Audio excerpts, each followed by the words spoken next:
Hello tout le monde, j'espère que vous allez bien. Alors on se retrouve aujourd'hui pour une nouvelle vidéo en direct live de ma cuisine car ça va être une vidéo un petit peu spéciale. En fait on va faire un kit de produits cosmétiques DIY, donc do it yourself, fais-le toi-même, maison. Donc je vous le présente rapidement. En fait j'ai reçu ce kit de la part de Liger Beauty qui est une boutique qu'on retrouve facilement sur internet. Je vous mets le lien en barre d'infos. C'est une boutique où vous retrouvez beaucoup de produits de cosmétiques, autant soins que make-up. Et récemment, il me semble que ça date de février, elle a sorti des kits DIY pour fabriquer des produits de cosmétiques maison. Donc vous avez du shampoing solide à faire à la maison, un baume à lèvres, une mousse corporelle, voilà, vous avez plusieurs petits produits. Et moi j'ai reçu le kit Lynx qui va me permettre en fait de faire une huile démaquillante solide maison. Voilà.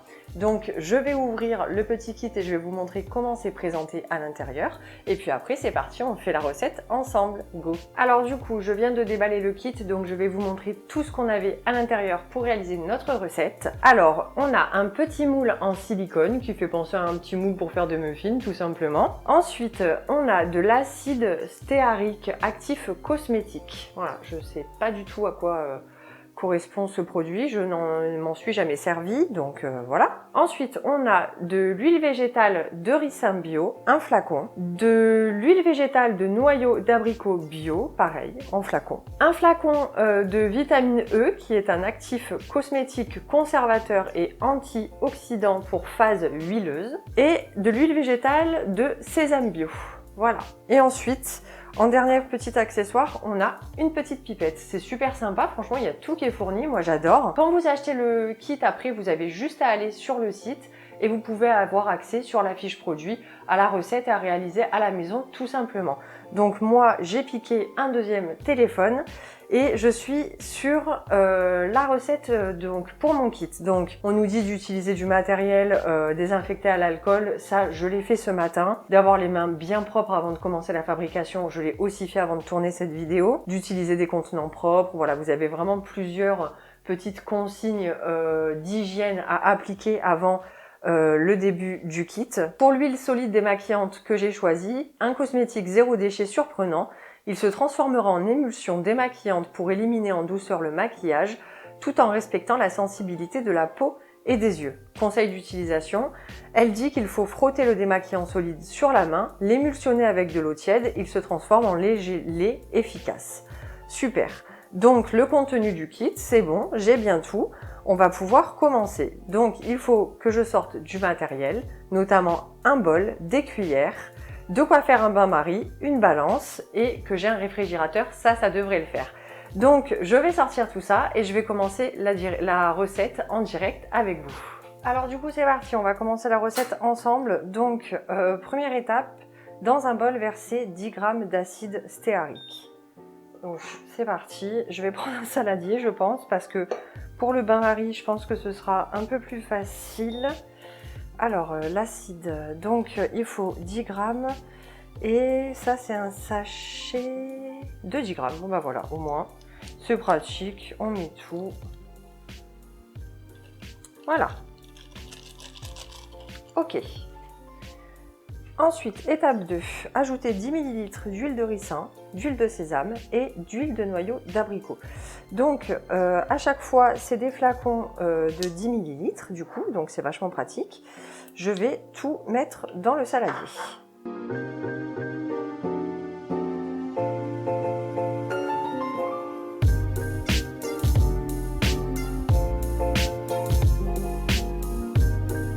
Voilà, on a réalisé l'étape 2, donc là on a notre acide et les 30 ml d'huile végétale diverses qu'il était conseillé de mettre.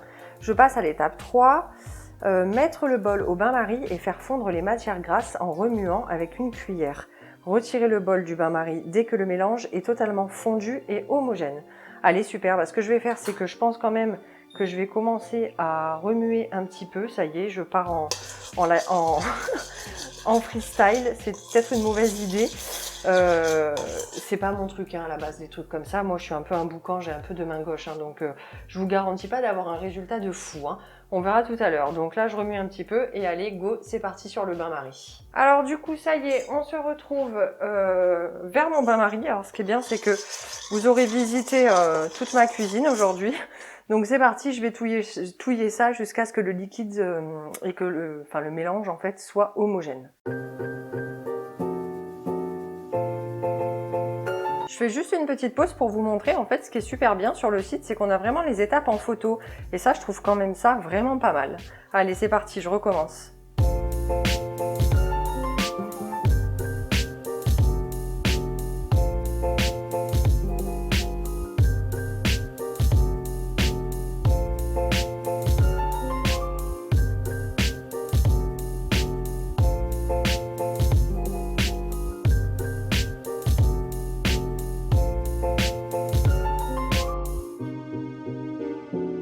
Donc voilà, mon mélange a l'air quand même assez homogène. Je vais retirer la préparation du feu et on se retrouve pour la prochaine étape. Je pense qu'à ce moment-là, vous êtes tous en train de vous demander pourquoi j'ai pris un saladier aussi énorme. Je vous rassure, je n'ai pas la réponse à cette question. Donc ensuite, ajoutez 2 gouttes de vitamine E à l'aide de la pipette ou directement avec le flacon compte-gouttes et mélangez. Alors la vitamine E, donc je pense qu'en fait c'est ce qui va servir à conserver le produit, à pouvoir le garder plus longtemps, s'en servir plus longtemps. Donc c'est une bonne chose. Alors attendez, parce que moi je suis un boucan. Voilà, ça coule pas. Je vais le faire à la pipette parce que faut que je me fasse une raison sur mes compétences en cosmétique naturelle, je pense. Alors, voilà, 2 gouttes. Une. Ah bah voilà, j'en ai pris qu'une. Ah non, mais quand je vous dis que j'en tiens une bonne couche, moi, et 2. Hop. Alors ce qui est bien en plus, c'est qu'il m'en restera, et il m'en restera pratiquement un flacon entier. Donc je pense que je pourrais peut-être même retenter d'essayer des recettes à la maison. Donc du coup, je remélange. Voilà, donc là la préparation est bien mélangée. Et ensuite, on nous dit de couler le mélange dans le moule en silicone et laisser figer à température ambiante, puis déposer le moule 2 heures au réfrigérateur. Alors, je vais prendre un torchon parce que le bol est juste brûlant. On va éviter l'accident domestique.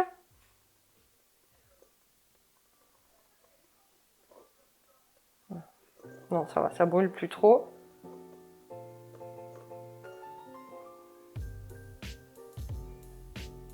Voilà. Voilà, donc là, ma préparation, elle est terminée. Je vais laisser refroidir le baume à température ambiante. Ensuite, je le mettrai 2 heures au frigo. Et puis nous, on se retrouve tout à l'heure, une fois que ce sera fini et figé, pour que je vous montre le résultat. Allez, à tout à l'heure. Alors, je voulais juste vous montrer rapidement, avant de mettre la préparation au frigo, c'est déjà devenu hyper solide. Donc là, ça fait une demi-heure que je l'ai réalisé et en fait ça a déjà bien durci. Ça ressemble déjà à un baume assez dur. Donc là c'est à température ambiante. Je vais donc le mettre au frigo et on se retrouve tout à l'heure. Mais je voulais absolument vous montrer, je pensais pas en fait que ça durcirait comme ça avant de le mettre au frigo, donc je trouve ça assez impressionnant. Il m'en faut pas beaucoup hein, mais, mais je trouve ça hyper sympa quoi. On se retrouve car ça fait maintenant 2 heures que ma préparation était au réfrigérateur. Je viens de la sortir, donc voici le résultat. Je vais la démouler. Alors ce qui est bien avec le silicone, c'est que ça se démoule hyper facilement. Hop, voilà mon petit galet, mon petit baume, ma petite huile solide, vous l'appelez un peu comme vous voulez. Voilà, le démaquillant solide. Donc franchement, je suis hyper fière de moi, alors que c'était hyper simple, mais franchement, j'avais peur de rater. Donc pour l'utilisation, c'est ce qu'on a vu au début de la vidéo, en fait il faut frotter et émulsionner sous l'eau chaude avant d'appliquer sur le visage. Je testerai, j'essaierai de vous mettre un petit commentaire juste ici pour vous dire en fait si c'est efficace ou pas après test. Donc voilà, je suis hyper ravie de ce test et franchement, je valide à 100%. J'ai trouvé ça ludique, même à faire avec des enfants, pourquoi pas. Je sais que ma grande de 11 ans aurait beaucoup apprécié faire ce genre de petit test avec moi. C'était hyper bien expliqué. La recette, c'est vraiment adapté à tout le monde pour que tout le monde y arrive. En plus, bon voilà, faut dire ce qui est. Je pense qu'il y a des recettes DIY sur le site qui sont un peu plus élaborées. Pour celle-ci, il suffit de mélanger des huiles végétales avec de la poudre. Donc je pense que c'est à peu près donné à tout le monde. Les photos sur les recettes, c'était hyper pratique parce que voilà, même au bain-marie, je pouvais me visualiser la photo du site pour voir à peu près quand est-ce que le mélange serait homogène, la couleur qu'il devrait avoir. Enfin, voilà, vraiment, j'ai trouvé ça très précis, très bien expliqué et j'ai adoré. Donc voilà, ça peut être que validé. Je remercie encore Eva de m'avoir donné l'opportunité de faire ma première cosmétique maison et je pense que c'est un test que je retenterai avec pourquoi pas une autre recette. Je vous invite à aller découvrir son site que je vous mets juste en barre d'infos, à liker la vidéo et à vous abonner à la page si mon contenu vous a plu. Je vous fais des gros bisous et je vous dis à la prochaine pour une nouvelle vidéo. Bye!